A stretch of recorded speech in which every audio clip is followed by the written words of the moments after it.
monde qui nous entoure, nous entendons souvent le mot droit. Le droit de la femme, le droit de l'homme, le droit des enfants, le droit de la grève, le droit du confinement, enfin bref, beaucoup de choses qui nous arrivent du monde. Mais par contre, le mot devoir, nous ne l'avons pas souvent. On n'a pas souvent l'occasion d'entendre le mot devoir dans ce monde qui nous entoure. Or, le devoir est important. Nous, chrétiens, membres du corps de Christ, nous, enfants de Dieu, nous n'avons aucun droit, sinon celui de revendiquer notre appartenance à Jésus-Christ. Par contre, nous avons des devoirs. Et le devoir que nous avons envers Dieu et envers Jésus-Christ, c'est de l'adorer en esprit et en vérité. Je crois qu'il y a une différence entre l'intercession. Dans l'intercession, il n'y a pas l'adoration. Elle peut conduire à l'adoration. Dans l'action de grâce, il n'y a pas non plus l'adoration. Elle peut conduire aussi dans l'adoration. Ce que Dieu veut, c'est des adorateurs en esprit et en vérité. Je crois qu'il y a, à mon avis, maintenant chacun pense différemment, je pense qu'il y a deux sortes d'adoration. L'adoration qui vient de la chair, de l'esprit et de l'homme, et l'adoration qui vient du Saint-Esprit. L'adoration de la chair, Dieu n'en tient pas compte, il ne l'aime pas. Dieu, ce qu'il veut, c'est qu'on soit des adorateurs en esprit et en vérité. Comme Jésus a dit un jour à la Samaritaine, en disant non, c'est pas à Jérusalem, c'est pas sur cette montagne qu'il faut adorer Dieu en esprit et en vérité. Je pense que le corps de Christ, il a obligation de se soumettre à la tête du corps, c'est-à-dire à Jésus-Christ. Et je pense qu'il est important. Quelque part, nous volons l'adoration que nous devons à Dieu. Et souvent, moi c'est ma façon de penser, je pense que on prive de nourriture Dieu parce qu'il se nourrit d'adoration et de louange de ses enfants.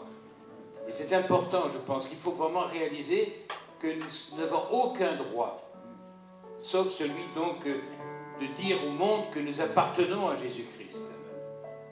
Alors, pour ce faire, on va lire un verset vous verrez que c'est formidable, ce verset dans l'Apocalypse.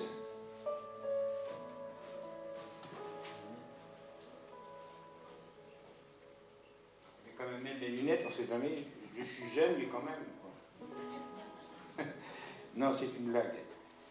Voilà ce que dit dans l'Apocalypse, c'est Jean, l'apôtre Jean qui a la révélation et qui, dans l'Apocalypse, le chapitre 7 et à partir du verset 9, écoutez bien ce qu'il est dit. Après cela, je regardais et voici, il y avait une grande foule que personne ne pouvait compter, de toute nation, de toute tribu, de tout peuple et de toute langue, et ils se tenaient devant le trône et devant l'agneau, revêtus de robes blanches et des palmes dans leurs mains. Et ils criaient d'une voix forte en disant « Le salut est à notre Dieu qui est assis sur le trône et à l'agneau. » Et tous les anges se tenaient autour du trône, des vieillards et des quatre êtres vivants. Ils se prosternèrent sur leur face devant le trône et ils adorèrent Dieu en disant « Amen, la louange, la gloire, la sagesse, l'action de grâce et l'honneur et la puissance et la force soient à notre Dieu au siècle des siècles. Amen. » Et que le peuple dise Amen. Amen. Et vous savez que nous y serons. Vous savez que nous y serons là aussi. Alléluia. Vous ne saviez pas? Alors dès maintenant, tant qu'on est dans ce corps de chair qui nous en fait voir quelque part, souvent dans toutes les couleurs de l'arc-en-ciel, n'est-ce pas? Je pense que dès maintenant, il faut s'habituer. Finalement, ce n'est pas c'est un ordre, c'est vrai, de la part de Dieu. Mais cet ordre peut vite se transformer en plaisir. Le besoin, le plaisir, la hardiesse, la joie, le zèle que d'adorer Dieu en esprit, en vérité.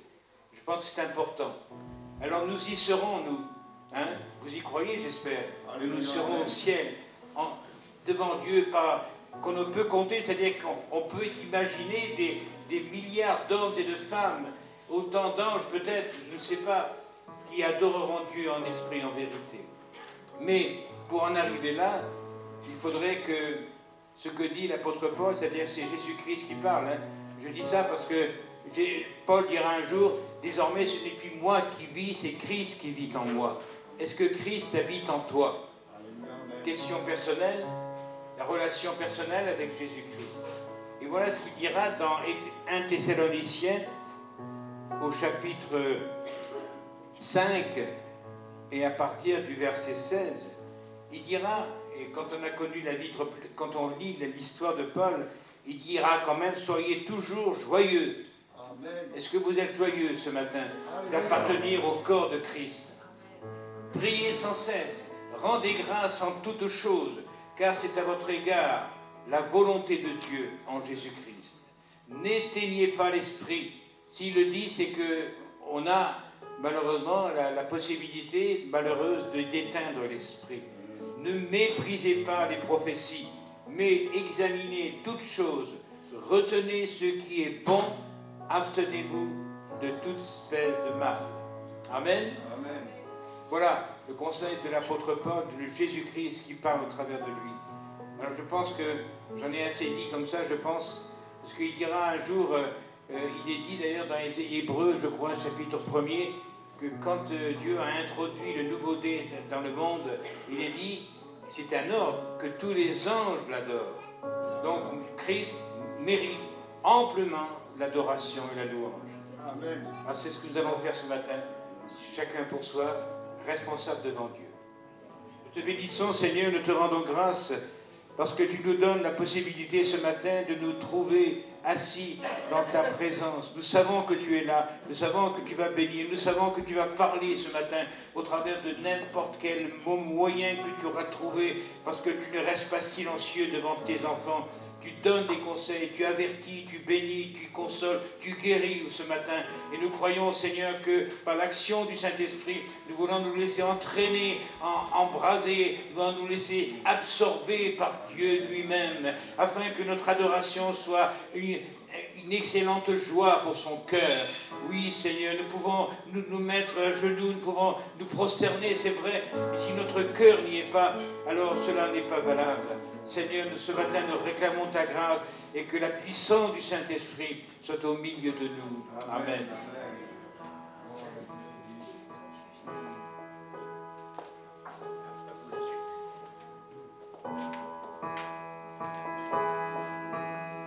Alors moi aussi, j'avais quelques versets très simples sur le cœur, dans la continuité en fait de ce qui vient d'être dit. C'est le psaume 100, poussez vers l'Éternel des cris de joie, vous tous habitants de la terre. Servez l'Éternel avec joie, venez avec allégresse dans sa présence. Avec allégresse, c'est une grande joie, venez avec joie dans sa présence. Sachez que l'Éternel est Dieu, c'est lui qui nous a fait et que nous lui appartenons. Amen, c'est merveilleux. Nous sommes son peuple et le troupeau de son pâturage. Entrez dans ses portes avec des louanges, dans ses parvis avec des cantiques. Célébrez-le, bénissez son nom, car l'Éternel est bon, sa bonté dure toujours et sa fidélité de génération en génération. Amen. Alors ce matin, on est là pour apporter notre louange et notre adoration au Seigneur. Amen.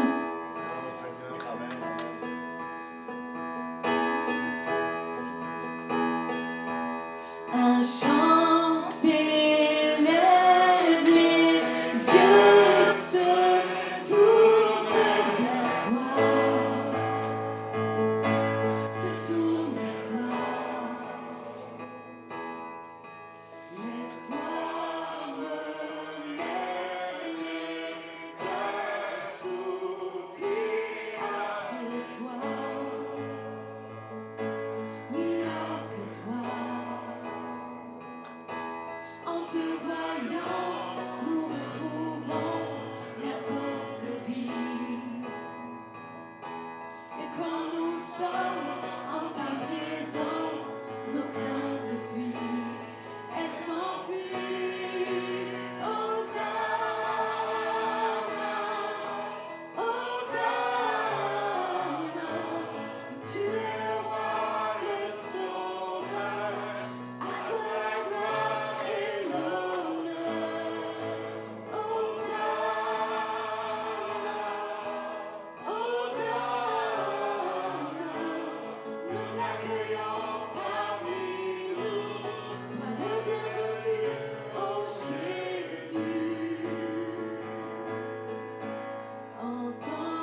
force de vivre.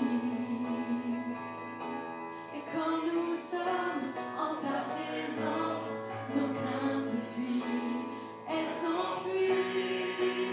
Hosanna, Hosanna, tu es le roi, le sauveur, et à toi la gloire et l'honneur. Hosanna, Hosanna, nous t'accueillons parmi nous, sois le bienvenu, ô Jésus. Entends le son des cœurs qui reviennent à toi, reviennent à toi. Dans ton royaume, les brisés sont restaurés,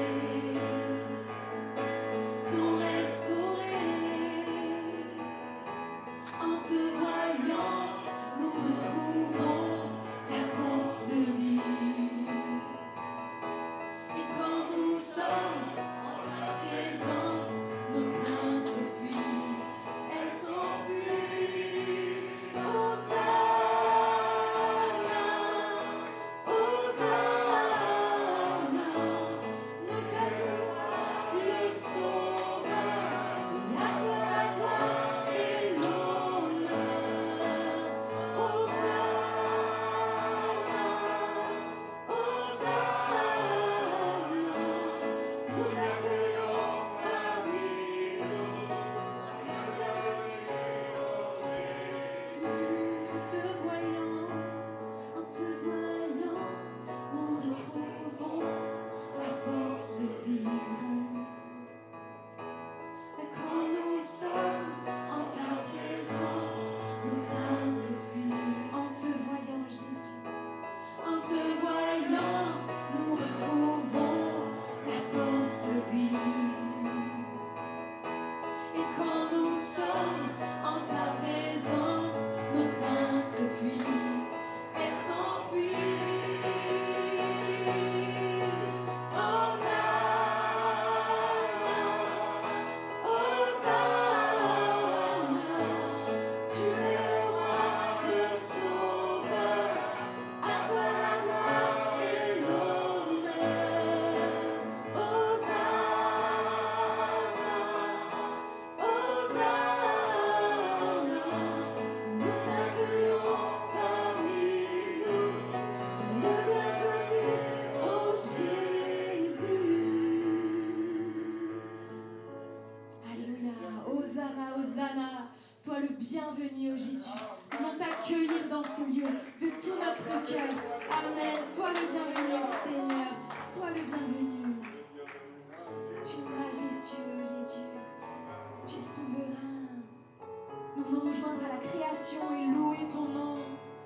Nous joindre au chant des anges ce matin, c'est ce que la Bible nous dit. Et louer son nom.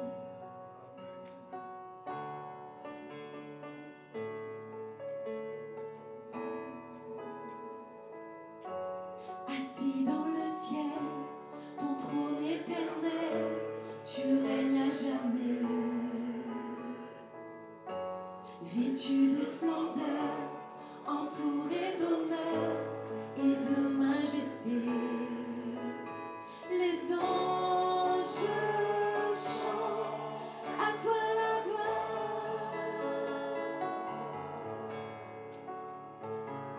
On va reprendre assis dans le ciel.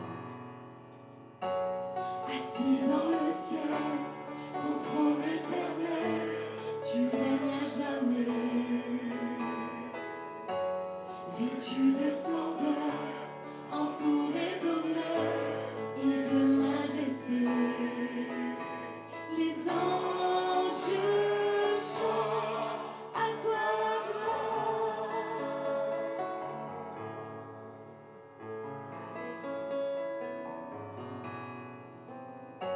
Les cieux et les mers, la vie, la lumière, nous parlent de toi.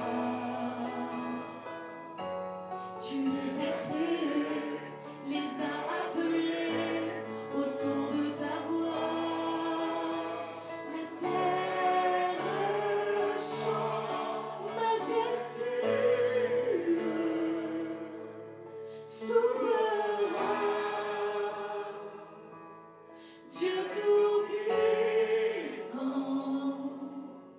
tu es saint.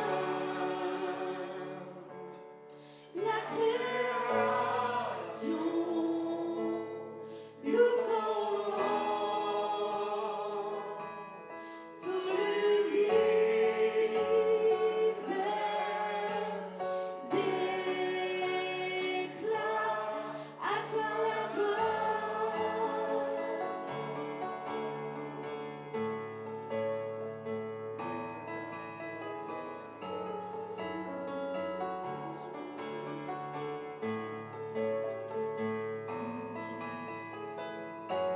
Ô roi serviteur, tu vins sur la terre, révéler l'amour.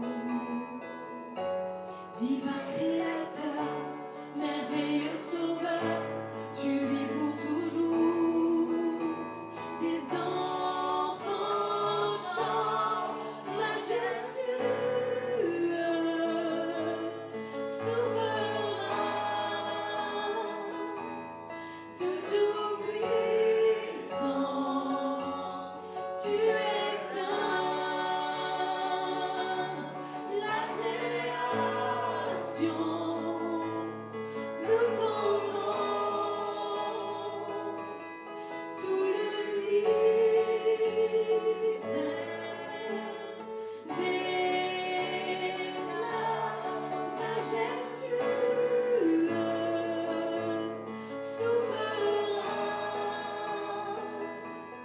Dieu tout-puissant, tu es saint. La création loue ton nom, tout l'univers déclare, tout l'univers déclare à toi la gloire.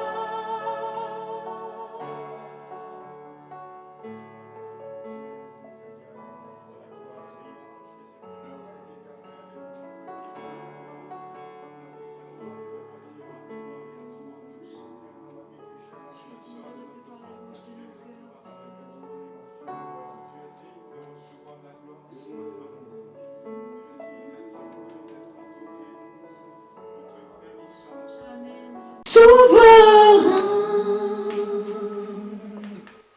Dieu tout-puissant, tu es saint. La création loue ton nom, tout l'univers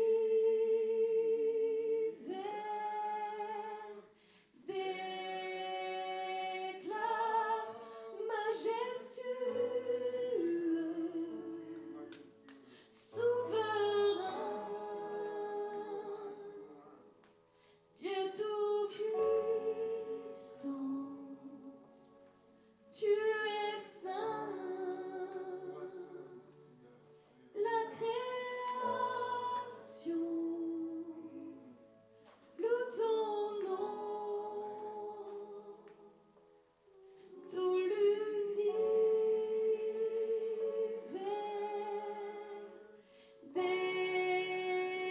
déclare, tout l'univers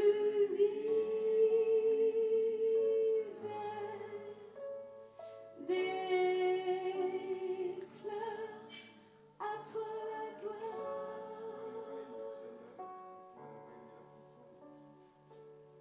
Jésus, à toi la gloire, Jésus.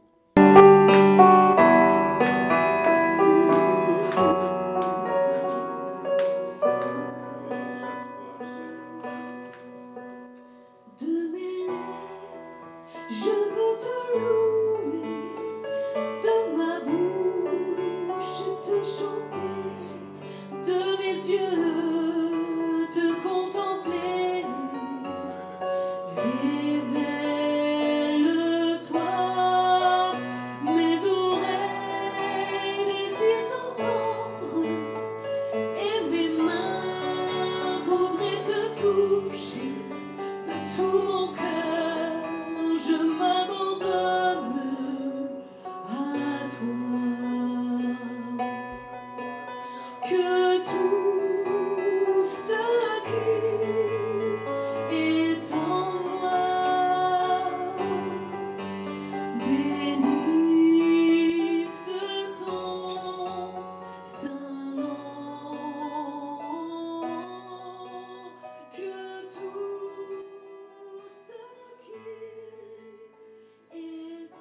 dire combien je t'aime, combien tu es beau, combien tu es grand, combien tu es merveilleux.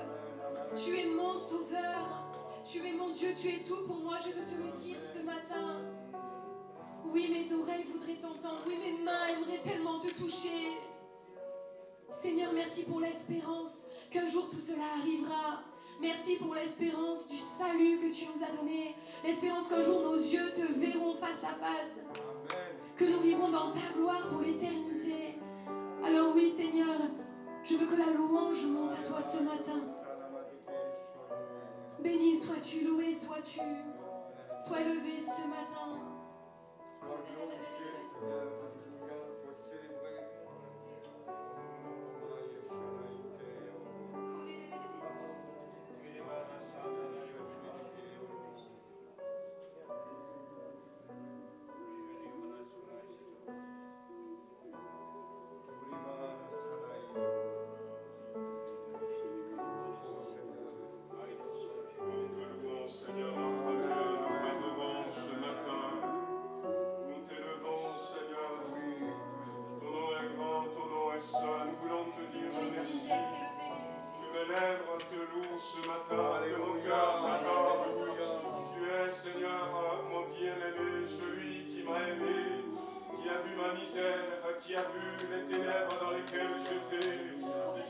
Resté silencieux, mais tu as quitté ton ciel de gloire.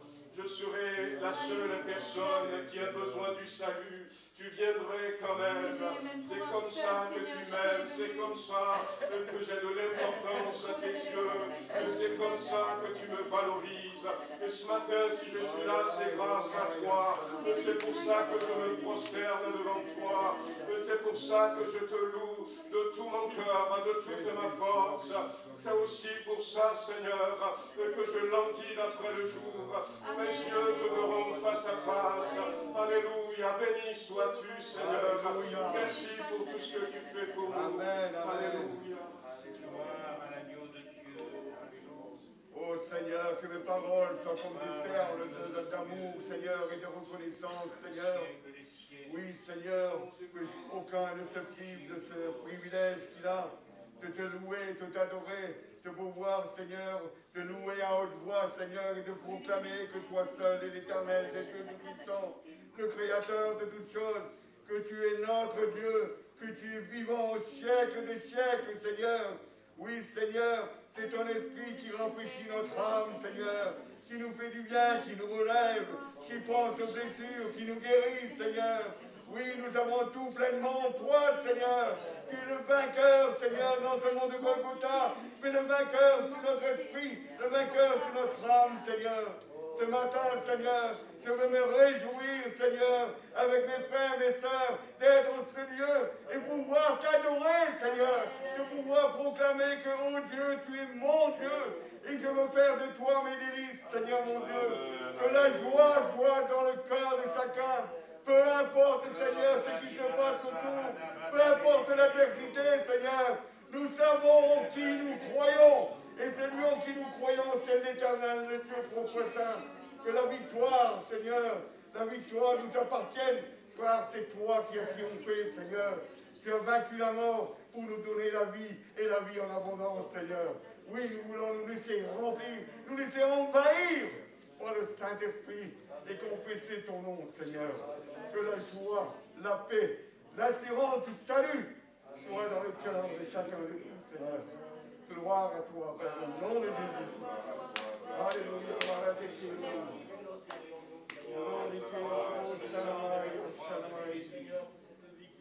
oh Dieu tout-puissant, Dieu tout-puissant. Merci de t'être révélé, Seigneur, comme le Sauveur. Nous sommes là, Seigneur, reconnaissants de tous tes bienfaits, de ta miséricorde. Toi, loué Père, dans le nom de Jésus. Amen. Seigneur mon Dieu, ce matin, par ta grâce, me laisse ma voix s'élève pour t'apporter ma louange, Seigneur, digne de ton nom. Pouvoir proclamer ta gloire, tu es le Dieu de l'univers, de tout l'univers. À toi tout appartient, Seigneur. Oui, tout est à toi, Seigneur, et tout a été construit pour toi. Merci Seigneur parce que ce matin, Nous-mêmes t'appartenons, Seigneur. Alléluia. Servis-nous de source de la royauté, Seigneur. Seigneur, en proclamant ton nom, Amen. proclamer que tu es mon Dieu, que tu es mon Sauveur, que tu es mon Seigneur. Oui, tu es le roi de gloire. Tu es la croix, tu es le maître. Tu es assis sur le trône éternel, Dieu. L'homme a dit que chanalité. Alléluia. Merci parce que ce matin, Seigneur, la joie. C'est vrai, tu bannis toute crainte, Seigneur. Alléluia. Pour proclamer ton nom, pour te dire c'est pas un effet de ta grâce, ce n'est pas par nous-mêmes. C'est parce que tu es venu nous chercher, là nous étions dans tu as tout établi, Seigneur. Mais en toi, nous sommes venus des vainqueurs et nous voulons proclamer ta victoire ce matin, Père, au nom de Jésus. Amen, amen, amen, amen. Amen, gloire à Dieu.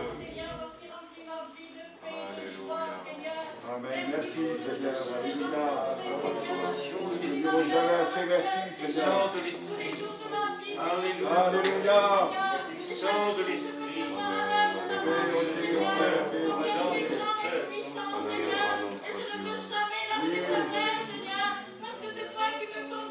Oui, reconnaissance Seigneur, alléluia. Merci de ce que tu nous parles, Seigneur, par l'action de l'Esprit. Merci, Père Seigneur. Alléluia. Tu vis en nous, Seigneur. Amen, amen. Alléluia, gloire à Dieu. Alléluia. Louange et gloire à Ton règne vient, Seigneur. Alléluia. Jésus, Jésus.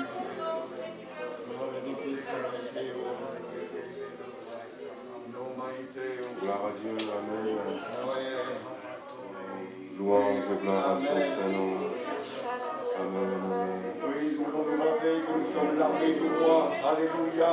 Amen. Et en tant que tel, nous sommes sincères, nous combattons, Seigneur, le juste Gloire roi. à son Saint-Nom. Sur l'humanité,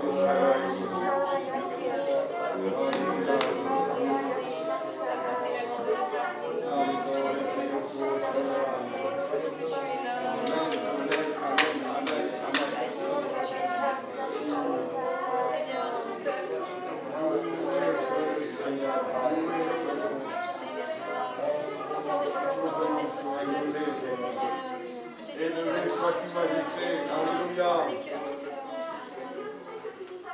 Il n'y a pas de plus grand nom que le tien. Alléluia. Oh, Yoromare, Nikeo, Shanaiteo.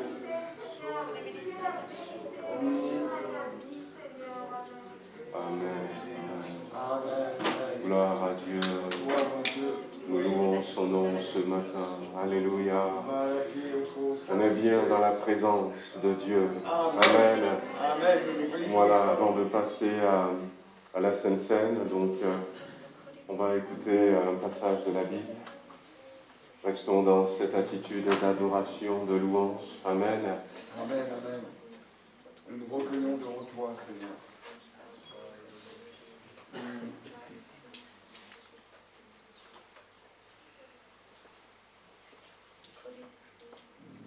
C'est vrai que dans quelques instants, nous allons prendre le pain et le vin. Il faut s'imaginer vraiment, il faut réaliser vraiment la réalité que c'est la table du Seigneur que nous avons là, la manifestation la plus parfaite de l'unité du corps de Christ dans la participation à la scène. Et c'est Christ qui l'a créé, je veux dire, qui l'a inauguré en disant dans Luc au chapitre 22 et au verset 14, l'heure étant venue, il y avait l'heure de Christ, le temps de Dieu. Il se mit à table avec les apôtres avec lui. Et il leur dit, j'ai désiré vivement manger cette Pâque avec vous avant de souffrir. Car je vous le dis, je ne la mangerai plus jusqu'à ce qu'elle soit accomplie dans le royaume de Dieu. Et, ayant pris une coupe et rendu grâce, il dit, prenez cette coupe et distribuez-la entre vous. Car je vous le dis, je ne boirai plus désormais du fruit de la vigne jusqu'à ce que le royaume de Dieu soit venu. Ensuite, il prit du pain, et après avoir rendu grâce, il le rompit et le leur donna en disant, « Ceci est mon corps qui est donné pour vous. Faites ceci en mémoire de moi. » Il prit de même la coupe et après le souper, et la leur donna en disant, « Cette coupe est la nouvelle alliance en mon sang qui est répandue pour vous. » Amen. Amen. Et je pense qu'il y a 3 choses qu'il faut se souvenir dans cette lecture. Le pain, la coupe et la mémoire. Il faut toujours, jusqu'à notre dernier jour, dans notre dernière heure, de se souvenir que Christ est mort pour nous. Amen. Comme dit tout à l'heure, on n'a aucun droit, on n'a que des devoirs envers lui. Le devoir de l'aimer de tout notre cœur. Ce n'est pas une corvée, ce n'est pas une obligation, c'est pas... Non, c'est un plaisir d'aimer Dieu, de le servir au mieux que l'on peut, parce que c'est important. Et cette table, c'est le Seigneur qui l'a voulu. Il est là et on se commémore la mort du Christ et surtout sa résurrection. Amen. Amen. Prions le Seigneur, s'il vous plaît. Notre Dieu, notre Père, c'est une manifestation glorieuse de ta part que de nous avoir sortis de là où nous étions avant, notre bourbier, notre perdition, de nos fanges, tant et tant d'autres choses encore que nous pouvons nommer ce matin dans notre cœur. Tu nous as sauvés d'un salut éternel et on ne peut pas l'oublier. On ne peut pas, même si on le voudrait, on ne peut pas oublier que Christ est mort, que Christ est ressuscité et que Christ a dit un jour, tout est accompli. Il a tout accompli pour nous. Nous avons le devoir de l'aimer, le plaisir de l'aimer, la joie de le servir dans n'importe quelle situation, dans n'importe quelle fonction que nous pouvons avoir au sein de l'Église. Oui, Seigneur, nous croyons de tout notre cœur que ce matin, tu bénis par le Saint-Esprit, tu nous visites, tu bénis ce pain et ce vin qui commémorent ta mort, qui ne sont pas ton corps, bien sûr, qui sont le symbole de l'amour de Dieu en Jésus-Christ. Gloire, louange à toi, Père. Amen. Alléluia. Alléluia.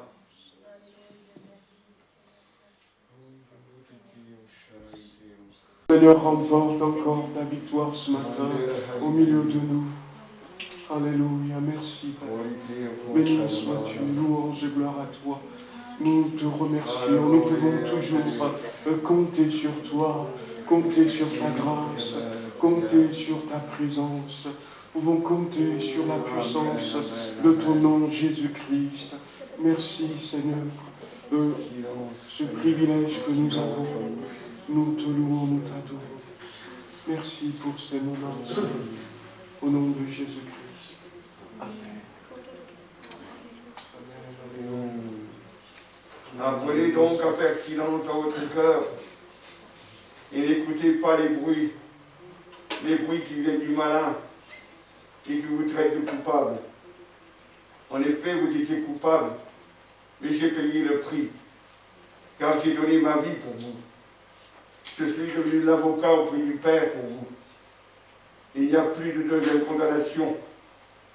Tout a été jugé, tout a été établi. Alors que votre cœur ne s'attriste pas, ne cherchez point le salut par vous-même, car par vous-même vous êtes incapable de le trouver. Mais croyez au Père et croyez en moi, et le salut viendra. Le salut est déjà venu. Le salut a été accompli il y a 2000 ans sur cette terre, en la personne même de l'agneau. Alors ayez cette foi qui vous rend vainqueur, cette foi qui vous fait gravir les montagnes, cette foi qui vous fait traverser les mers, cette foi qui vous permet de vivre. Non, ne soyez pas effrayés, n'ayez pas de crainte, car je suis avec vous comme je vous l'ai promis. Croyez en moi et croyez en Dieu.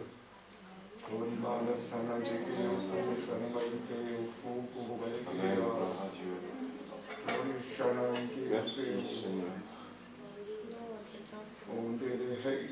Amen. Voilà, merci Seigneur, merci à nos bien-aimés pour ce moment de louange et d'adoration. Voilà quelques annonces avant d'ouvrir la parole de Dieu. Nous avons commencé donc tout doucement à reprendre donc les cultes pour les enfants. Pour le moment, on a une classe unique, ce qui permet de dégager quelques places pour nous. Donc je crois que ça va évoluer, et puis les dimanches qui vont suivre, on va pouvoir aussi prendre les ados. Voilà, merci Seigneur, que le Seigneur les bénisse ce matin, ils sont de l'autre côté. Nous sommes le premier dimanche du mois, et juste vous rappeler que ce qu'on faisait, c'est que les premiers dimanches du mois, en plus de nos offrandes, et nous donnons des offrandes pour soutenir la mission. Alors quand on parle de la mission, c'est pas simplement l'action missionnaire. L'action missionnaire, c'est notre département qui envoie encore des missionnaires un peu partout dans le monde. Nous connaissons la situation à Mayotte, et puis cet été, Dieu voulant, un de nos couples, un couple pastoral, va partir pour ce territoire de Mayotte pour apporter la parole de Dieu. 98% musulmans, donc il y a un véritable défi. Donc les offrandes missionnaires servent à les aider. Quelque part, c'est nous aussi qui les envoyons, c'est les assemblées de Dieu.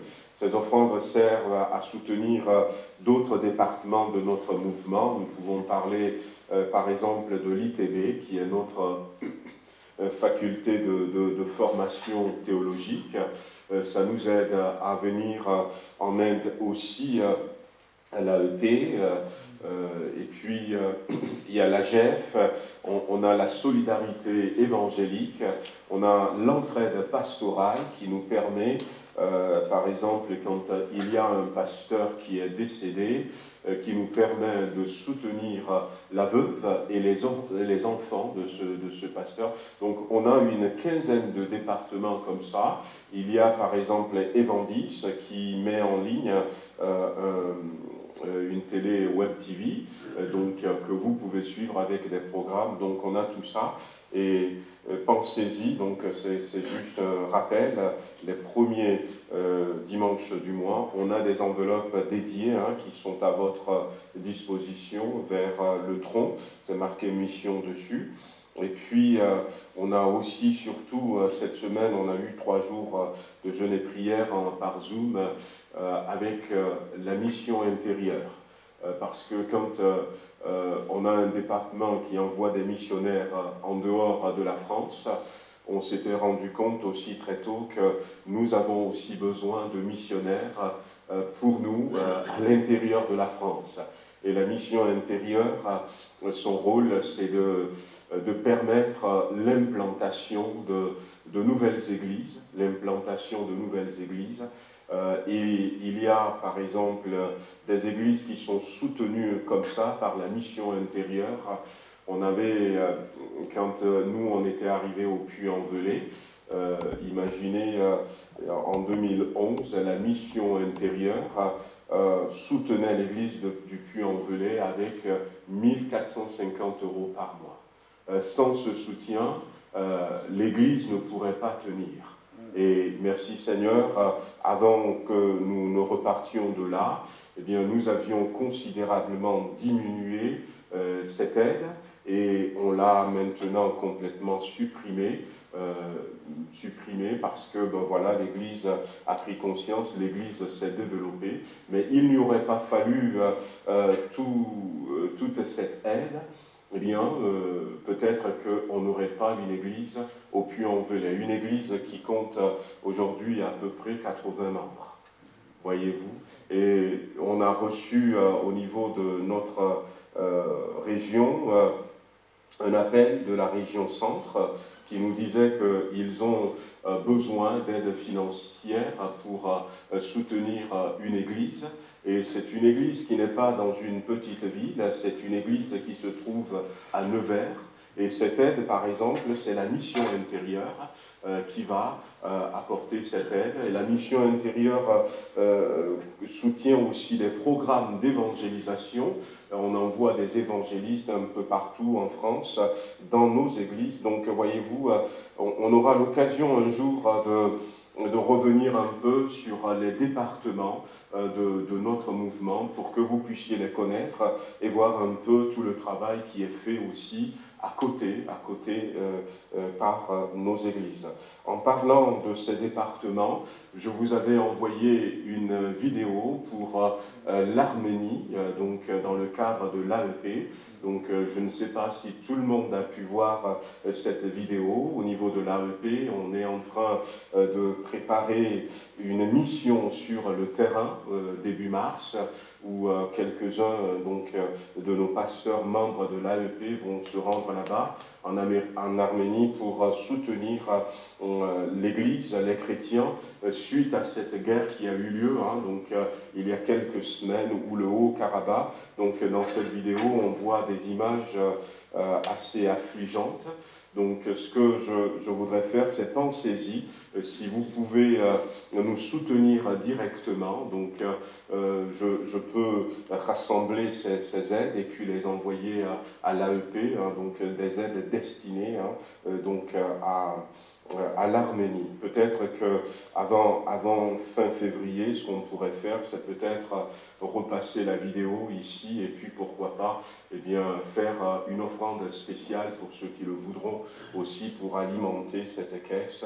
Je disais la dernière fois que quand il y avait eu la tempête Katrina ou la tempête Irma, donc les églises avaient donné de l'argent pour soutenir à Saint-Martin au Cuba, et puis un peu même en République dominicaine. Nous avions pu envoyer, grâce à vos soins, 100 000 euros. 100 000 euros. Et ça a pu être dispatché. Ce qu'on fait, c'est qu'on travaille toujours avec les instances officielles de ces pays que nous aidons. Et après, on a des retours. Donc, ne vous en faites pas. Tout ce que vous donnerez pour l'Arménie, ira aux frères et sœurs de l'Arménie. Amen.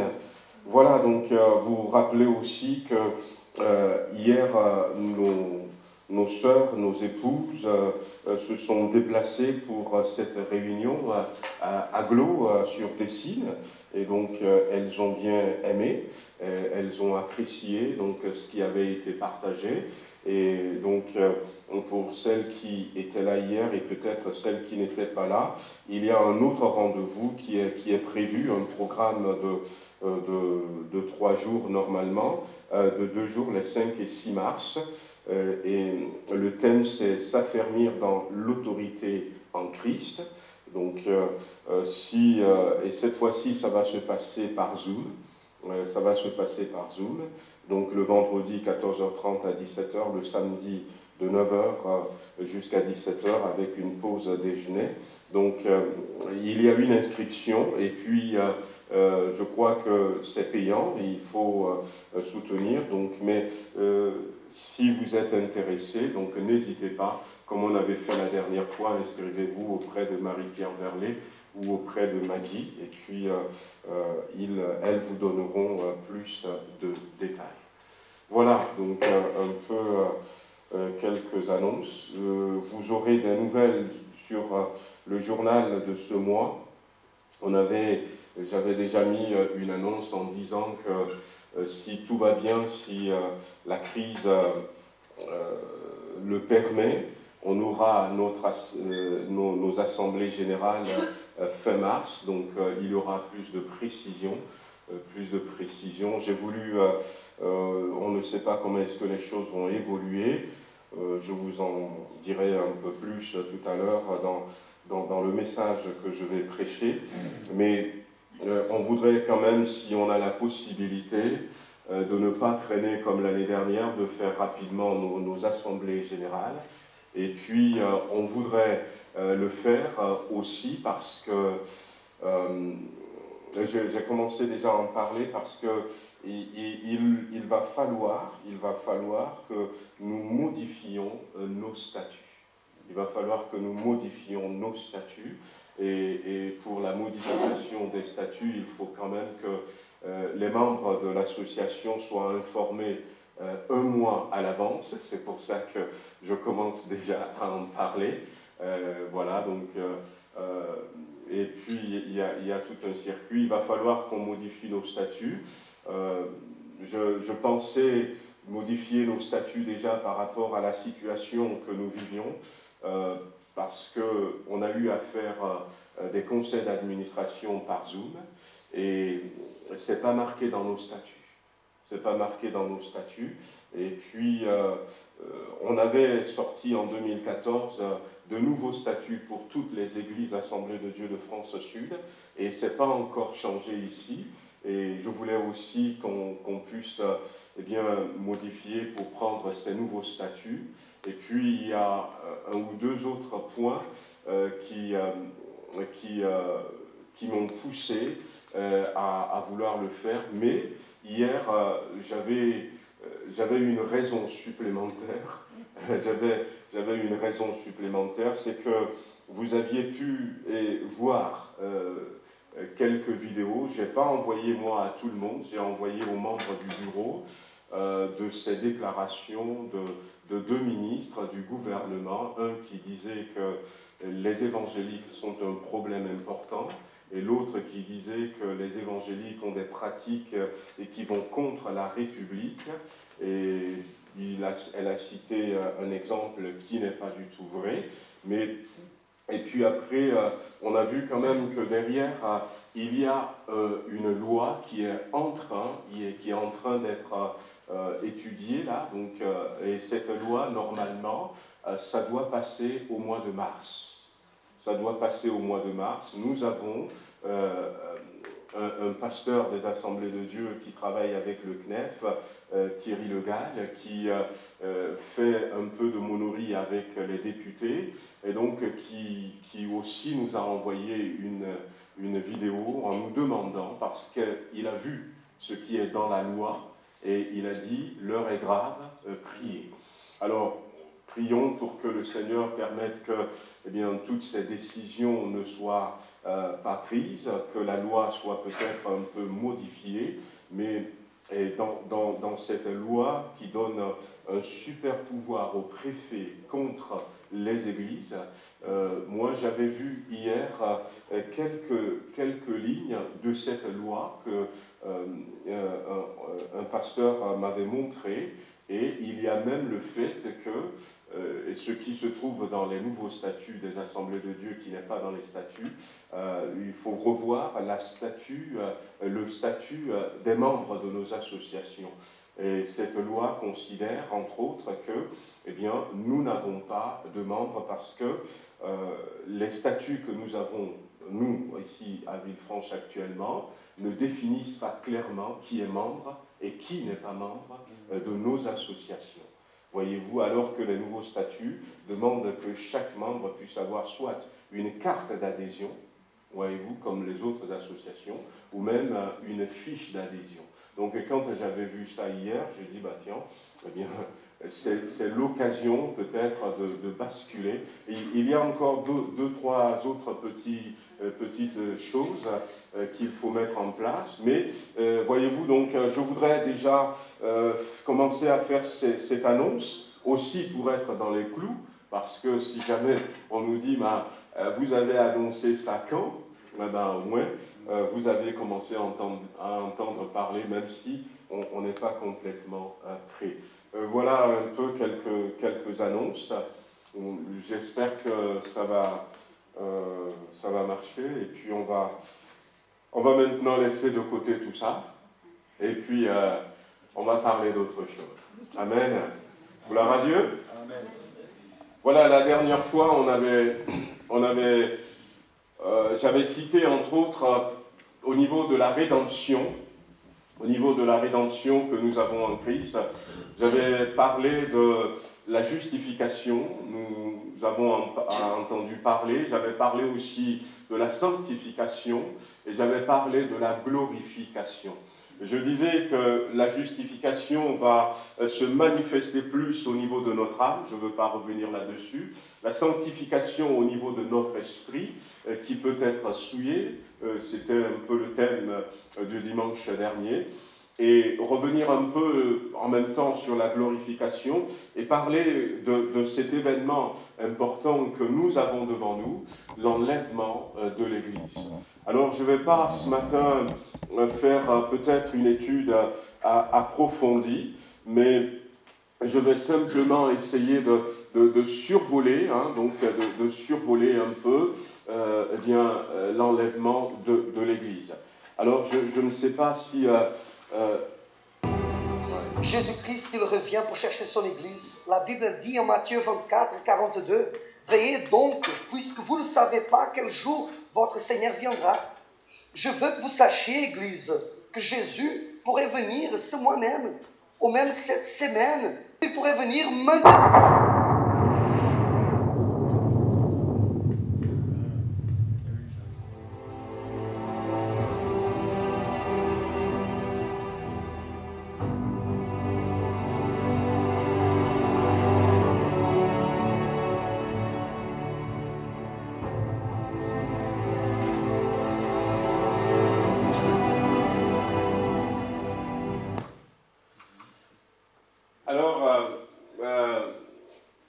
Ça va ressembler peut-être un peu à ça, l'enlèvement de l'Église, nous ne le savons pas. Mais voyez-vous, on cherche des fois à comprendre comment est-ce que ça va véritablement se passer. Peut-être que ce matin, il y a certains au milieu de nous qui n'ont jamais entendu parler de l'enlèvement de l'Église. On va y arriver. Donc, dans Matthieu chapitre 24, verset 3, la Bible nous dit « Jésus s'assit sur la montagne des Oliviers et les disciples vinrent en particulier lui faire cette question « Dis-nous quand cela arrivera-t-il et quel sera le signe de ton avènement et de la fin du monde ?» On se rend compte que dans la Bible n'utilise pas le terme « enlèvement », la Bible va plutôt utiliser le terme de « avènement ». Et ce mot « avènement » va signifier le retour futur et visible de Jésus-Christ. C'est un mot grec qui se traduit en français la parousie. Peut-être que certains ont déjà entendu ce mot. Et ce mot parle d'un retour et de présence physique. Ce qui veut dire que lorsque les disciples posaient la question à Jésus-Christ, ils croient que Jésus, un jour, va revenir physiquement sur la terre. Et c'est vrai que certaines personnes peuvent ne pas croire, mais c'est le mot qui a été utilisé, la parousie. Et cet avènement de Jésus-Christ, ce retour physique de Jésus-Christ, va se passer en deux étapes. C'est ce que nous voyons dans la Bible. Des fois, quand on lit les versets, des fois on ne se rend pas toujours compte, mais il y a des vides, des fois, il y a ce que nous appelons des parenthèses entre deux versets, mais on verra un peu tout à l'heure au travers de ces quelques versets que je vais partager. Donc cet avènement, ce retour physique de Jésus-Christ sur la terre va se passer de deux manières en deux étapes, voilà, en deux étapes plutôt. Et la première étape, c'est ce que nous appelons l'enlèvement de l'Église. Et la deuxième étape va être le retour physique de Jésus-Christ. Alors, ce retour de Jésus-Christ est annoncé dans l'Ancien Testament. L'Ancien Testament en parle. C'est vrai que l'Ancien Testament va parler de la première venue de Jésus-Christ, mais l'Ancien Testament va parler aussi de la seconde venue de Jésus-Christ, de ce retour de Jésus-Christ. Et le Nouveau Testament aussi en parle, mais le Nouveau Testament va parler des deux étapes. le Nouveau Testament va parler non seulement de la seconde venue de Jésus-Christ, mais parlera aussi de l'enlèvement de l'Église. Et l'enlèvement de l'Église, ça va déclencher, entre autres, on verra tout à l'heure, l'établissement du royaume à venir, donc que nous appelons le millénium. D'ailleurs, je vais vous montrer un panorama de comment est-ce que les choses vont se passer tout à l'heure, mais vous dire avant que cette deuxième venue de Jésus-Christ, ce retour, c'est une certitude. Pourquoi c'est une certitude? Parce que Jésus lui-même l'a promis. Il a dit « je reviendrai ». Souvenez-vous, hein, donc dans Jean 14 par exemple, et je reviendrai et je vous prendrai, et là où je suis, vous y serez aussi. Donc c'est une promesse certaine de Jésus. Et puis Jésus le dira aussi dans ce verset de Matthieu en disant « Le Fils de l'homme doit venir dans la gloire de son Père avec ses anges ». Et Jésus va en a parlé, et dans le livre de l'Apocalypse, il va dire encore « Oui, je viens bientôt ». Et puis, on se rend compte que finalement, dans les enseignements que les apôtres ont donnés, ils vont parler aussi de l'avènement du Seigneur. L'apôtre Paul, par exemple, dira « Le Seigneur lui-même, à un signal donné, descendra du ciel ». Et puis, la Bible va parler de l'avènement du Seigneur qui est proche dans l'épître de Jacques. Il n'y a pas que Paul qui parle, il n'y a pas que Jacques aussi qui parle. Le jour du Seigneur viendra comme un voleur. Ça, c'est Pierre qui va parler. Et puis, on se rend compte finalement que, eh bien, en dehors de ces trois-là, donc dans Matthieu, il va être parlé selon les versions que nous avons aujourd'hui. À 4 reprises, on va parler de l'avènement de Jésus-Christ. Dans 1 Corinthiens, on va en parler une fois. Dans 1 et 2 Thessaloniciens, l'apôtre Paul en parle 6 fois. Dans 2 Timothée, on en parle une fois. Et Jacques, comme nous l'avions vu tout à l'heure, en parle à 2 reprises. Et dans Pierre aussi, il est question de l'avènement de Jésus-Christ à 3 reprises. Et même dans la première épître de Jean, Jean aussi va parler de l'avènement de Jésus-Christ, ce qui nous donne la certitude de ce retour. Et puis, en dehors de ça, on peut aussi citer le message apporté par les anges. Parce que, eh bien, souvenez-vous de ce verset tout simple, « Homme galiléen, pourquoi vous arrêtez-vous à regarder au ciel? Ce Jésus qui a été enlevé du milieu de vous reviendra de la même manière que vous l'avez vu allant au ciel. » C'était à l'ascension de Jésus-Christ. Et quand Jésus avait accompagné ses disciples, et puis il est parti au ciel, et il a été enlevé, d'où le mot enlèvement, il a été enlevé, la Bible dit que, eh bien, à un moment donné, les disciples le regardaient, puis il y avait eu un nuage qui était venu cacher Jésus-Christ, et puis voilà, ils ne le voyaient pas, mais ils étaient restés là, et puis voilà, les anges sont venus, 2 anges sont venus, et va leur dire ceci, donc c'est pour nous la certitude que Jésus-Christ va revenir. Que Jésus va revenir. Et je voulais vous donner le tableau chronologique de ce qui va se passer à partir de maintenant. Alors, voilà, donc ça nous permettra bien de nous situer dans le temps. Donc ça, c'est le passé. Voilà, donc il y a eu cette époque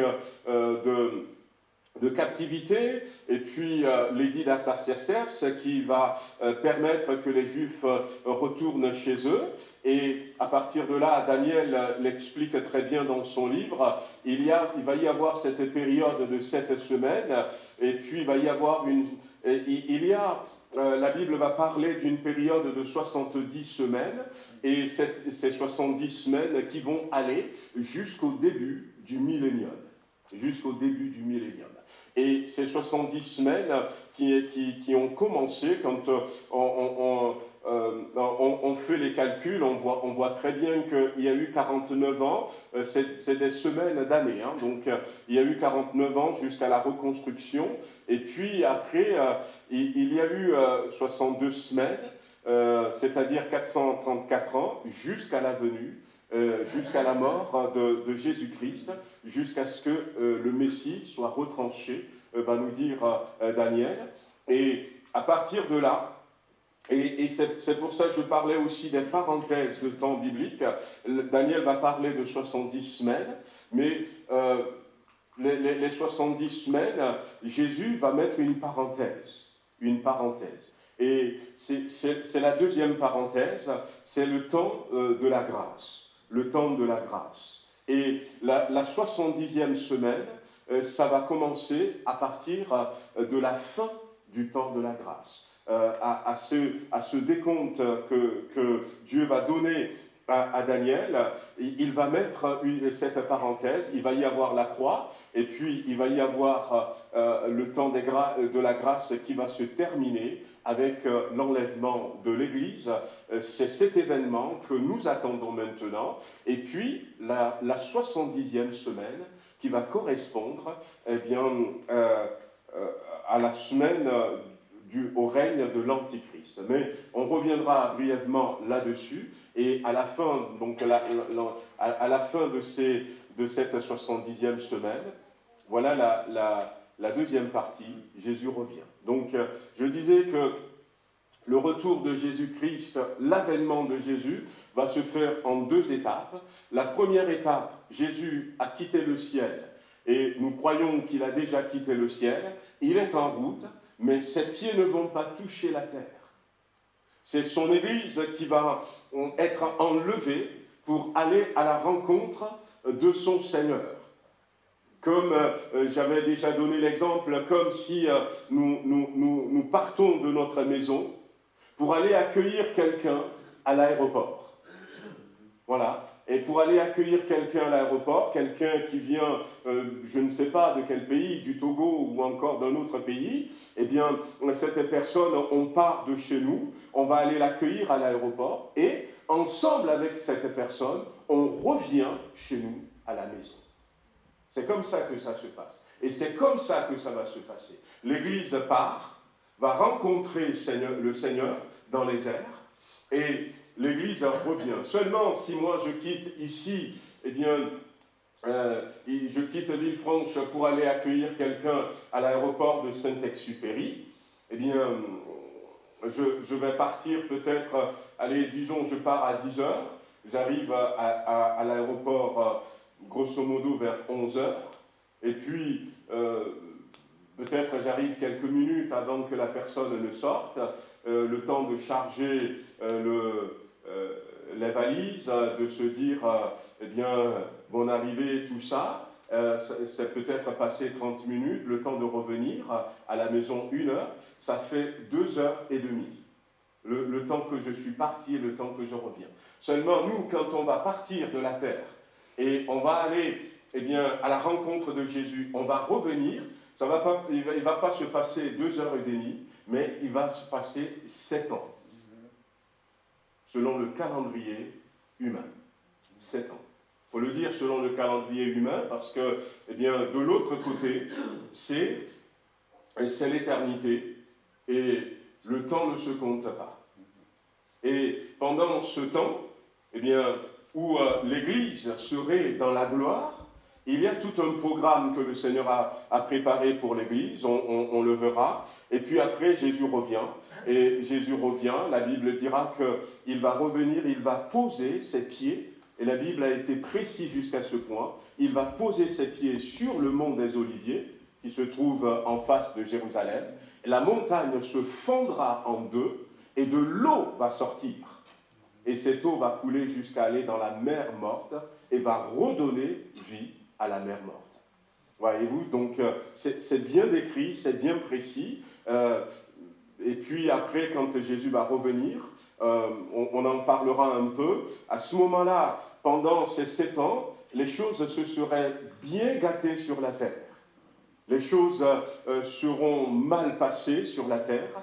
Et quand il va revenir avec les saints, avec ses anges, il y aura un chaos qui va être sur la terre à ce moment-là, il y aura la guerre, et Jésus va mettre fin à tout cela et va établir un règne de 1000 ans. Tout ça, la Bible en parle.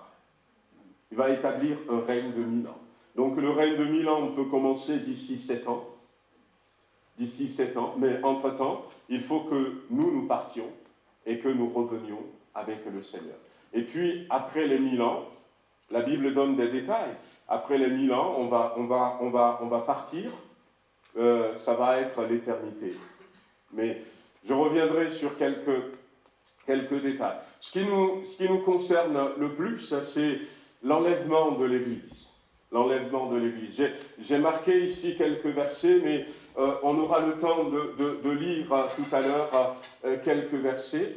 Donc, l'enlèvement de l'Église, et comme j'avais dit tout à l'heure, eh bien, c'est aussi le mot qui est utilisé dans 1 Thessaloniciens, la parousie. Donc, Jésus va apparaître, il va apparaître physiquement, et il y aura sa présence, mais il ne touche pas la terre à ce moment-là.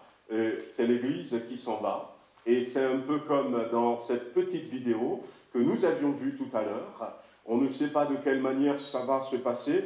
Quand on regarde sur Internet, il y a des vidéos qui sont faites, l'imagination de nous les hommes, qui voudront savoir un peu, qui imaginons comment ça va se passer. Et la Bible dit que ça va se passer en un clin d'œil, et on va être enlevé. Alors, ce que la Bible dit, c'est que, eh bien, il va y avoir, on reviendra un peu sur tout ça tout à l'heure, il va y avoir en premier lieu la résurrection de ceux qui sont morts en Christ. Tous ceux qui sont des chrétiens nés de nouveau, qui sont morts et qui avaient veillé à vivre une vie selon la volonté de Dieu. Il ne suffit pas simplement de dire « je suis chrétien », mais tous ceux qui sont des chrétiens sincères et qui sont déjà morts, la Bible dit que nous n'allons pas les devancer. Nous n'allons pas les devancer, mais, eh bien, eux, ils vont ressusciter en un clin d'œil. Ils vont ressusciter, et nous, on sera transformés, on va se joindre à eux, et tous ensemble, on va partir à la rencontre du Seigneur dans les airs. Alors, c'est la deuxième partie du tableau que j'avais fait tout à l'heure. Donc, vous voyez un peu, à partir du moment où l'Église est enlevée, jusqu'au moment où Jésus va apparaître avec ses saints, il va y avoir cette période de 7 ans, où il y aura un gouvernement mondial de l'Antichrist qui va régner sur la terre. On a vu dans la Bible que cette période de 7 ans va être divisée en deux. Ce sera 2 périodes de 3 ans et demi chacune. Et pendant la première partie de ces 7 ans, eh bien, il va y avoir tout ça, l'ascension de l'Antichrist, celui qui est contre Jésus-Christ, l'ascension d'un homme qui va s'appeler le faux prophète. C'est comme ça que, il ne va pas s'appeler comme ça, mais c'est comme ça que la Bible le nomme, le faux prophète. Et il y aura sur la terre une paix, qui sera une paix conditionnée. Et il y aura la marque de la bête, 666. Il y aura à peu près une religion mondiale. On va voir tout ça. Et cette semblant de paix qui va se manifester, la Bible dira qu'au bout de 3 ans et demi, il va se passer un événement et l'Antichrist va briser la paix. Il va rompre la paix. Et il va tout de suite changer d'aspect. Jusque-là, parce qu'il y a eu l'enlèvement, il y a eu des catastrophes qui vont il y aura des catastrophes suite à l'enlèvement de l'Église, parce que nous pensons que cette image, elle est vraie. Imaginez que quelqu'un se trouve au volant de sa voiture et puis il est enlevé. Eh bien, la voiture va rentrer dans un mur, encore que si la voiture entre dans un mur ou dans un arbre, ça va, mais imaginez les catastrophes qu'il peut y avoir. Et puis, avec ce qu'on est en train de vivre en ce moment, eh bien, donc, cet homme qui va se lever, qui existe déjà, eh bien, va proposer de calmer les choses, va apporter une assurance, mais une assurance éphémère, va rassurer les gens. Donc, il va y avoir un nouvel ordre mondial dont nous entendons parler. Ça va se manifester pleinement à partir de ce moment-là. D'ailleurs, l'apôtre Paul dira, il faut seulement que celui qui empêche cet homme de se manifester ne soit plus là. Et celui qui l'empêche, c'est le Saint-Esprit, donc, qui est là, en nous, et qui empêche cet homme de se manifester. Et quand l'Église va partir, le monde, à ce moment-là, se retrouvera à peu près dans la situation dans laquelle s'était retrouvé l'Égypte quand le peuple d'Israël avait quitté, parce que l'Égypte s'était retrouvée dans le désastre, dans les ténèbres. L'Égypte s'était retrouvée ruinée parce que le peuple d'Israël est parti avec les richesses, et c'était le déclin de l'Égypte. Donc, il va y avoir quelque chose de pareil. D'ailleurs, toute l'armée égyptienne avec les 600 chars d'élite, ils vont décider de poursuivre quand même le peuple d'Israël. Ils vont être noyés. Et donc, sur le plan militaire, sur le plan économique, l'Égypte va tomber. Et même sur le plan social, il va y avoir ces catastrophes qu'on va constater. Et donc cet homme va venir, mais cet homme va venir avec cet autre que la Bible appelle le faux prophète, qui pour rassurer, qui va avoir un discours religieux. Nous savons aussi qu'il y a une seule religion qui est en train de se mettre en place, où on ne verra plus de bouddhistes, de musulmans, ni de catholiques, ni de chrétiens. Tout le monde se retrouve dans la même moule. Donc il va y avoir cet homme qui va se lever et qui va mettre en place tout ça, et les gens seront calmés, apaisés. Et puis, au bout de 3 ans et demi, la Bible dira que ça va se déclencher plus en Israël, où cet homme va se proclamer Dieu, et là, ça va tout changer, et puis finalement va commencer une autre période très très très douloureuse que nous appelons ici la grande tribulation, où la Bible va parler de l'angoisse d'Israël, par exemple, mais ça va entraîner une guerre. Il y a dans la Bible deux grandes guerres qui sont prédites, qui attendent le monde, la guerre d'Armageddon et puis la guerre de Gog et de Magog. Et la guerre de Gog et Magog, on en a parlé dans Ézéchiel chapitre 37-38, et puis on en a parlé aussi dans Apocalypse, mais la guerre d'Armageddon. Et ça va être des guerres très très meurtrières. Dans les descriptions qui ont été faites, à peu près 2/3 de la population israélienne va périr dans cette guerre. Nous avions eu l'occasion, pour ceux qui étaient avec nous, quand on était partis en Israël, de voir la vallée de Jizréel. C'est une très grande vallée, une longue vallée, et la Bible dit que le sang va remplir cette vallée jusqu'au cou des chevaux, en parlant de ces guerres. Et on avait appris que quand Napoléon, notre Napoléon célèbre, était parti en Israël, et quand il avait vu cette vallée, il avait dit, cette vallée, elle est bien pour rassembler toutes les armées du monde. Et justement, c'est là où toutes les armées du monde vont se rassembler, selon la prophétie biblique, pour attaquer Israël. Et Jésus viendra, donc comme j'ai dit tout à l'heure, sur le mont des Oliviers, et avec les saints et les anges, va mettre fin à la guerre, et à partir de là, va établir le royaume de 1000 ans. Alors, quelques signes, les signes de l'enlèvement de l'Église. D'abord, nous lisons dans Matthieu, chapitre 24, hein, donc je n'ai pas marqué tous les versets, j'ai voulu gagner du temps, je n'ai pas lu tous les versets aussi, donc comme je vous ai dit dimanche dernier, les PowerPoint sont là, si quelqu'un a envie, vous me dites, et puis moi je vous l'envoie. Je peux vous l'envoyer, donc, et vous pouvez repasser dans ce que nous avions dit. Donc, la Bible dira, ce qui arriva du temps de Noé arrivera de même.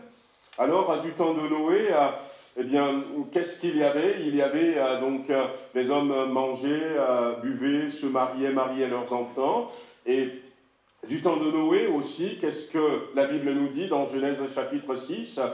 Toutes les pensées du cœur de l'homme ne se tournent que vers le péché. La méchanceté était grande, la violence était là, tellement qu'à un moment donné, Dieu a décidé d'envoyer le déluge. Et on vit dans un monde où on voit que la méchanceté augmente de plus en plus, les violences sont abondantes, et puis, il y a aussi un retour au péché.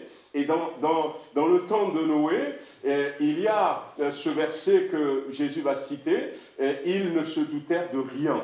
C'est-à-dire, il y a cette inconscience. Et c'est pour ça que nous avions, pendant le temps de jeûne et prière, nous avions insisté sur le fait que nous devons prier que le Seigneur nous réveille notre conscience. Réveille notre conscience, que le Seigneur sensibilise nos cœurs sur ce qui est péché. Nous avions cité entre autres l'exemple de Josias, vous souvenez-vous, qui est ce roi qui marchait selon le cœur de Dieu, mais quand il a découvert la parole de Dieu, finalement il a compris qu'il était à l'opposé de ce que Dieu attend. Alors qu'il disait qu'il est selon le cœur de Dieu. Et c'est seulement à partir de là qu'il va changer sa manière de faire. Et on est dans un monde où on ne peut plus dire à ceux qui nous entourent, comme je disais la dernière fois, que flirter, ça heurte Dieu. Il y a certains péchés. Pour nos contemporains, ce sont des choses normales. Et il faudrait que le Seigneur ouvre leurs yeux. Et c'est justement une des caractéristiques de ce temps de Noé, où les gens ne sont plus conscients du péché. Et où aussi on voit, en quelque sorte, la violence qui augmente. Alors, que le Seigneur nous aide à ne pas rester dans cet aveuglement. Et dans Luc, Jésus va citer un autre exemple. Ce qui arriva du temps de Lot arrivera pareillement. Et du temps de Lot, les hommes mangeaient, et puis les hommes faisaient leur business, leurs affaires. Et vous savez, le temps de Lot, ça fait allusion à Sodome et Gomorrhe, avec les deux autres villes qui étaient avec eux détruites. Il y avait 4 villes qui étaient détruites. Et ce modèle de vie qu'on trouve à Sodome et Gomorrhe, la Bible nous en parle dans Genèse chapitre 19, c'est un modèle de vie qui est revenu de force et en vogue dans notre génération. Donc ce qui arriva du temps de Lot arrive pareil.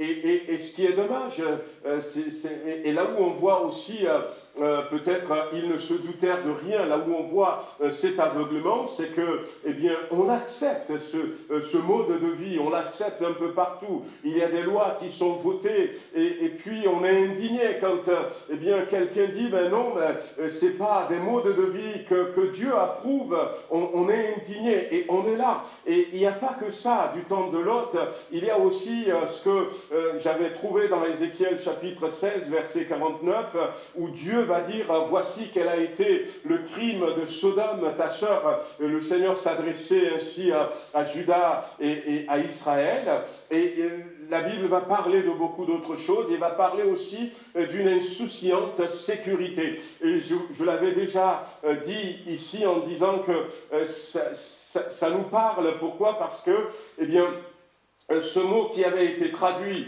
insouciante, c'est un mot qui dit rester au repos, mais non pas un repos voulu, un repos forcé. Et pourquoi est-ce que ce mot nous parle? Parce que c'est ce que le Covid fait dans le monde maintenant. Plusieurs personnes sont mises au repos, mais au repos forcé. Ce ne sont pas des repos volontaires, mais ils sont, à cause de la situation, des magasins ferment, des restaurants ferment, des bars ferment, et des gens ne travaillent plus, et ils sont mis au repos forcé. Donc c'est un signe, c'est pour ça que je l'ai marqué dans les signes de l'enlèvement, qui nous montrent que, eh bien, le temps est proche. Mais la Bible dit, et ça rejoint un peu ce que j'ai dit tout à l'heure, le jour où Lot sortit de Sodome, une pluie de feu et des soufres tomba du ciel et les fit tous périr. Ce qui vient confirmer que quand l'Église va partir, sur terre, ça ne va pas être joli. Sur terre, ça ne va pas être joli. Et pourquoi est-ce qu'on en parle ce matin? Parce que, eh bien, nous voulons être de ceux qui vont partir. Amen. Avec l'Église. Dans les signes de l'enlèvement, je continue, donc l'apôtre Paul va parler de l'apostasie. De l'apostasie. Que personne ne vous séduise d'aucune manière. Il faut que l'apostasie soit arrivée. Auparavant, vous pouvez relire 2 Thessaloniciens, c'est chapitre 2 à partir du verset 1 jusqu'au verset 8, nous parle de l'avènement de Jésus-Christ. Et Timothée va parler que l'Esprit dit expressément, l'Esprit dit avec insistance, que dans les derniers temps, quelques-uns abandonneront la foi. Et l'apostasie, c'est ça, c'est l'abandon de la foi. C'est quand on n'est plus sérieux avec Dieu, quand on n'est plus sérieux avec l'adoration, quand, eh bien, même des fois, et là c'est l'apôtre Paul qui va le dire aussi, il va dire, mais certains auront en apparence la piété, mais ils renient ce qui en fait la force. Et ça, c'est l'apostasie aussi. Et on le voit, où les gens se disent chrétiens, mais ben voilà, c'est simplement des chrétiens de nom. Et ce qui fait la force, la méditation de la parole, passer des temps dans la prière, venir à l'église, être, je ne sais pas, dans cette attitude d'adoration de Dieu, ça ne leur dit rien. Séparer sa vie d'une vie de péché, ça ne leur dit rien, mais ils se disent chrétiens. Donc on est dedans, on est dedans, ça montre que l'enlèvement est pour bientôt. Alors je continue, sache que dans les derniers jours, il y aura des temps difficiles. Là aussi on est dedans. Les jours ne sont pas faciles. Et les jours ne vont pas être faciles devant nous. Mais les choses vont aller de plus en plus difficiles. Et d'ailleurs, Jésus a parlé de douleur. De douleur. Ce sera le commencement de douleur. Quand il a parlé de guerre, des bruits de guerre, et la famine, les tremblements de terre, des épidémies, des pandémies, on pourra dire aujourd'hui, l'agonie de la planète Terre et les persécutions, Israël qui est au centre avec tout ce qui se passe autour d'Israël. 70 ans après, en 2017, Jérusalem était devenue la capitale unique, indivisible et éternelle de Jérusalem. Et tout ça, c'est dans les prophéties de la Bible. Israël redeviendra une nation. Ce qui s'était passé en 1948, eh bien, tout ça, ça nous montre que, eh bien, nous sommes sur le point d'être enlevés. Et puis l'évangélisation mondiale dont Jésus-Christ avait parlé. La petite parenthèse simplement pour vous dire que je disais, c'est le moment où jamais il faut continuer à prier parce que nous pouvons vivre, eh bien, la gloire de Dieu. Nous pouvons voir un réveil de gloire, un réveil dans le Saint-Esprit. Et pourquoi? Parce que lorsque Jésus parle de commencement de douleur, et puis d'ailleurs il y a ce verset, quand ces choses commenceront à arriver, levez vos têtes parce que votre délivrance approche. Et là, Jésus parle, ces douleurs, c'est les douleurs de l'enfantement. Il faisait allusion peut-être à l'enfantement de cet événement glorieux que nous attendons, l'enlèvement de l'Église. Mais je disais prions, pourquoi? Parce qu'on sait que quand une femme est en travail, c'est ce que j'avais dit la dernière fois, la délivrance vient lorsqu'elle commence à perdre les os. Et nous croyons que d'une manière très très brève, mais d'une manière puissante et efficace, Dieu peut nous envoyer encore son Esprit Saint. Amen. pour que, eh bien, il nous aide à nous préparer vraiment, et pour qu'il nous aide à ce que certaines personnes qui nous tiennent à cœur viennent au Seigneur avant qu'il ne soit trop tard. Voyez-vous, eh bien, je ne sais pas s'il faut que je reste encore sur ça. Quelques versets que j'avais mis, donc l'enlèvement de l'Église. Donc c'est des versets qui redisent un peu ce que j'avais dit tout à l'heure. La glorification, on le voit dans 1 Corinthiens chapitre 15. Ainsi en est-il de la résurrection des morts. Le corps est semé corruptible, il ressuscite incorruptible. Il est semé méprisable, il ressuscite glorieux. Il est semé infirme, il ressuscite plein de force. Il est semé corps naturel, il ressuscite corps spirituel. Lorsque, eh bien, nous allons être changés pour ceux qui vont être enlevés, eh bien, nous n'allons plus avoir ce corps. Ceux qui vont ressusciter vont avoir un autre corps, mais un corps glorieux. La glorification, ce sera finalement la rédemption de notre corps, et c'est ce que la Bible dit. Et puis quand on serait là-haut, eh bien, à ce moment-là, la Bible nous dit que c'est les noces de l'agneau.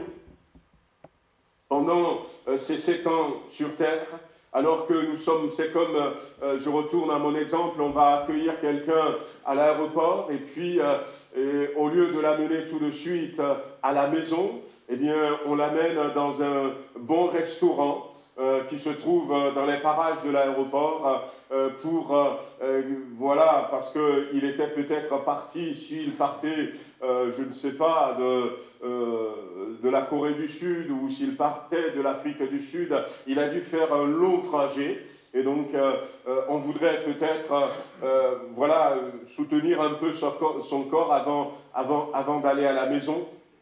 Et donc, il va y avoir les noces de l'agneau. Et la Bible en parle, où Jésus-Christ avait déjà dressé une table, avec les couverts qui étaient là, avec des chaises, et chaque personne à sa place nominative, et on va se réjouir.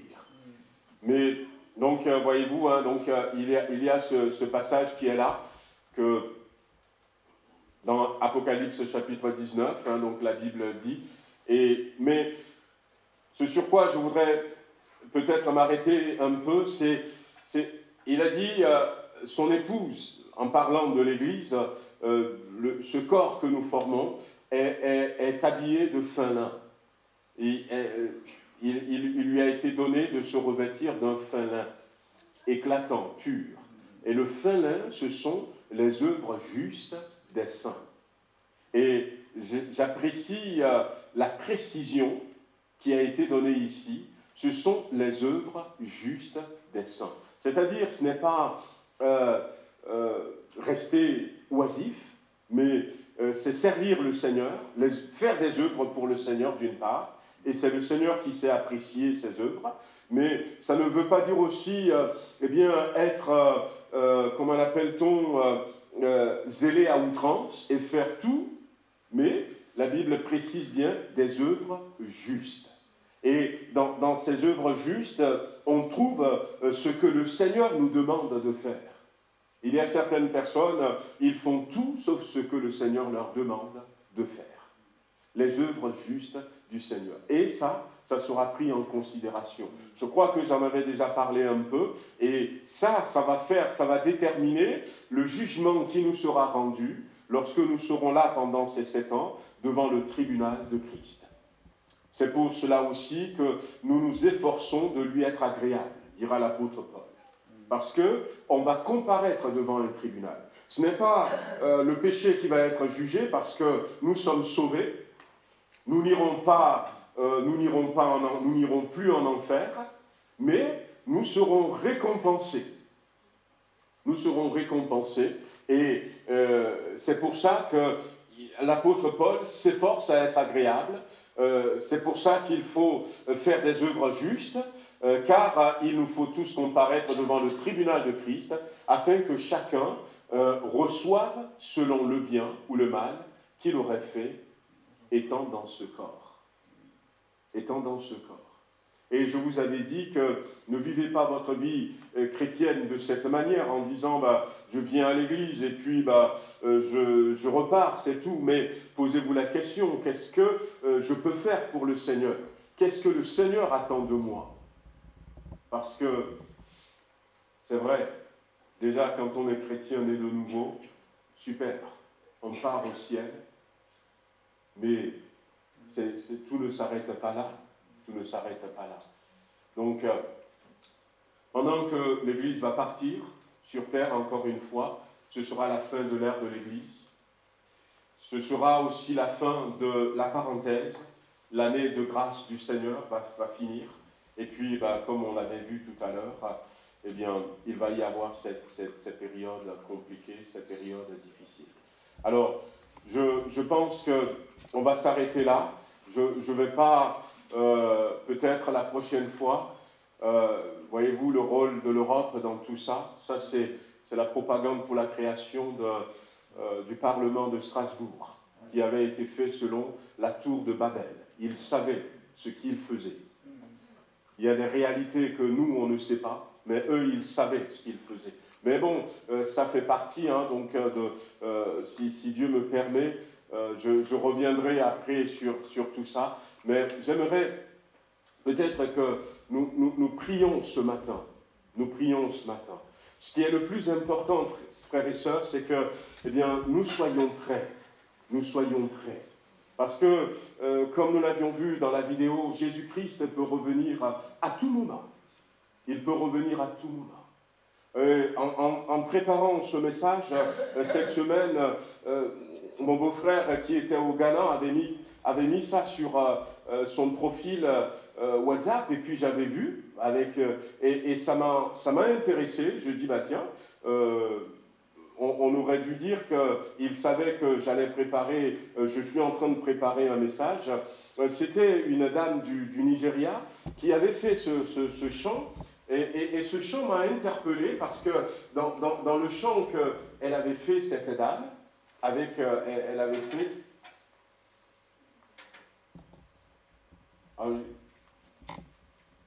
Je ne sais pas si on peut avoir juste une partie de...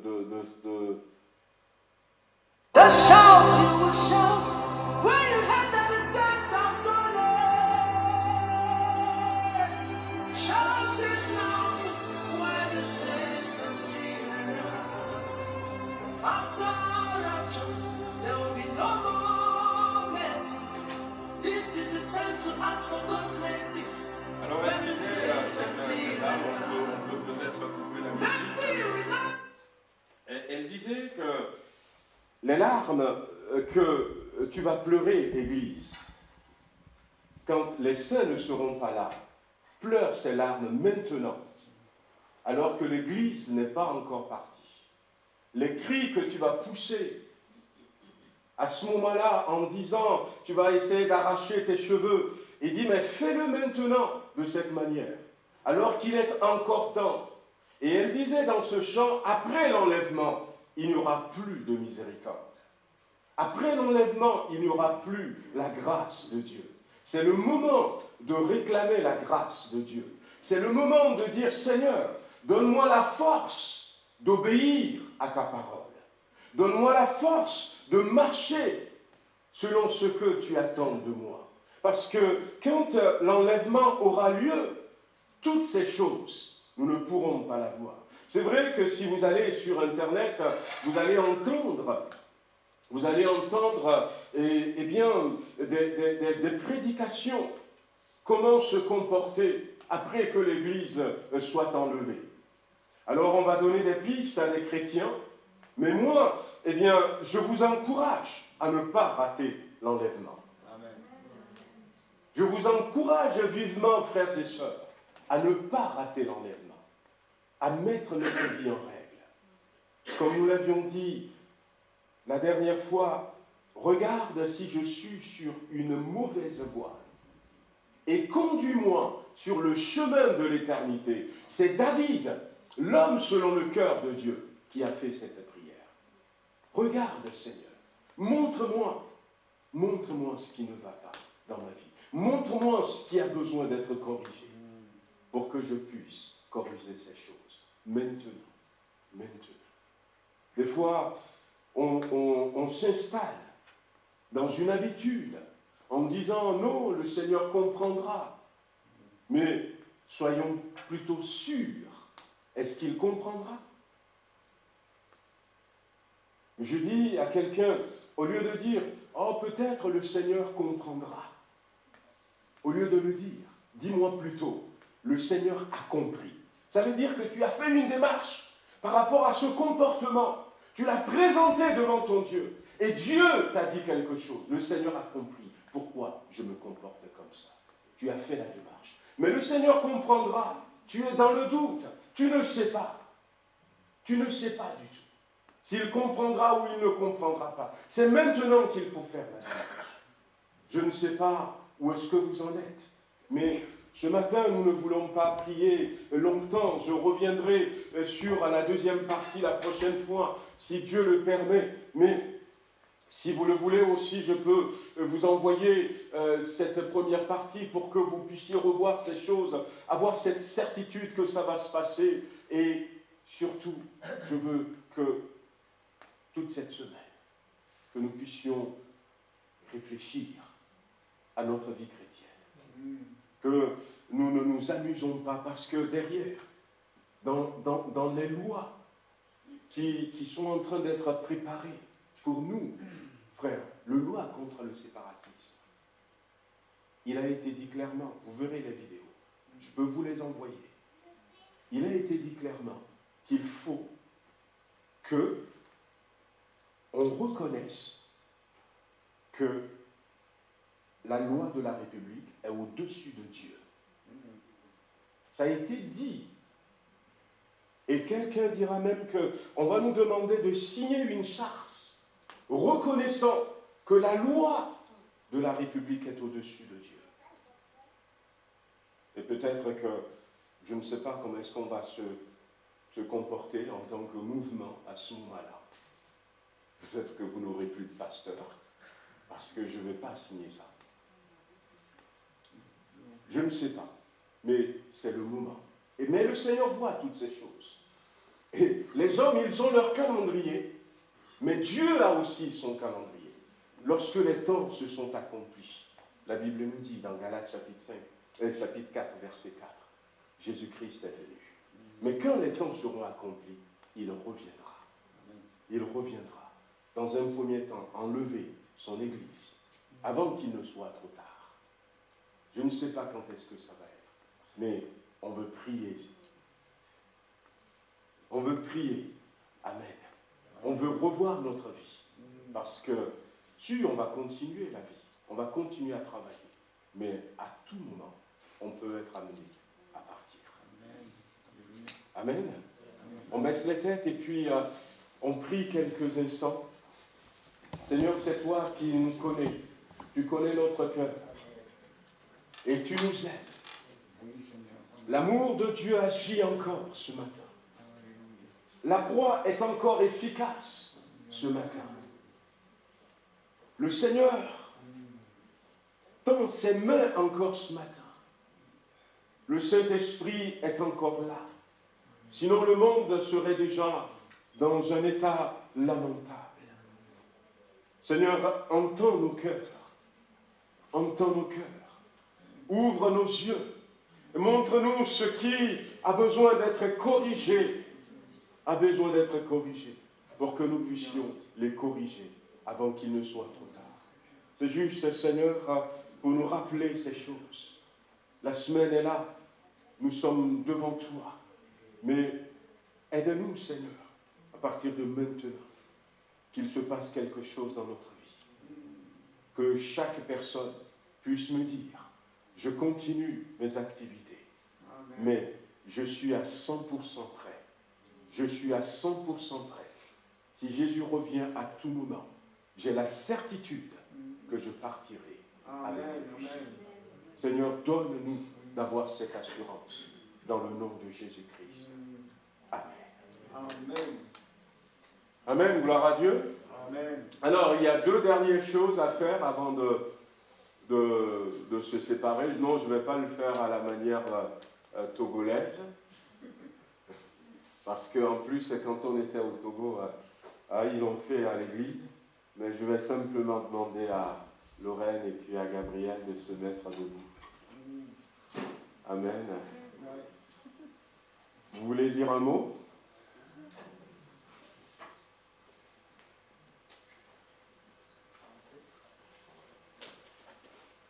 Bonjour à tous et à toutes. Et on voulait juste vous annoncer notre mariage le 10 juillet à l'église évangélique de Dessines. Puis, comme Lorraine faisant partie de votre église, c'est mieux qu'un micro. Vous avez tous entendu ou vous en écoutez? Alors, du coup, bonjour à tous et à toutes. Donc, on avait à cœur de vous annoncer notre mariage le 10 juillet à l'église évangélique de Dessines. Et puis bien sûr, vous êtes tous conviés à la cérémonie, ce sera avec une grande joie de vous voir tous. Et puis voilà. Alléluia.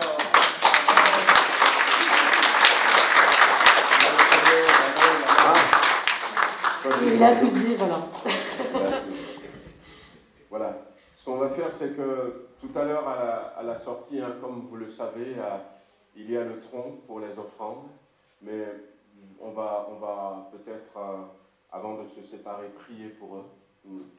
C'est une belle aventure, mais ce n'est pas sans difficulté, et surtout dans des moments comme ça, que le Seigneur les bénisse et que le Seigneur pourvoie.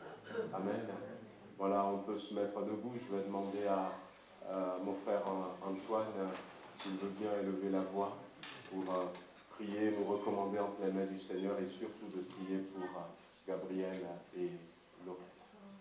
Alléluia. Seigneur, nous voulons te remercier, te bénir pour les moments passés en ta présence. Amen. Merci parce que tu t'es au milieu de nous par ton esprit. Tu nous as bénis, tu nous as renouvelés, tu nous as fait la grâce de parler à nos cœurs au travers de ta parole. Seigneur, nous te remercions parce que nous voulons plus que jamais nous attacher à toi et être prêts à te rencontrer, Seigneur. Nous voulons vivre l'éternité avec toi et pour cela, nous avons besoin de ton aide, de ton secours, de ton soutien. Seigneur, que tu renouvelles en nous, Seigneur, la foi. Et Seigneur, cette envie de plus que jamais te suivre, pas à pas mettre nos pieds dans l'empreinte de tes pas. Merci aussi de bénir ce jeune couple, Seigneur, qui va s'engager pour la vie. Nous te demandons de poser ta main sur eux, de les bénir, Seigneur, de leur donner ce dont ils ont besoin et que ton esprit soit toujours avec eux. Bénis-les, Seigneur, au nom de Jésus. Et bénis-nous de notre retour. Sois avec nous durant toute cette semaine. Que ta grâce, que l'Esprit Saint demeure avec chacun d'entre nous. Amen. Au nom de Jésus. Oui, Seigneur. Amen. Alléluia. Béni.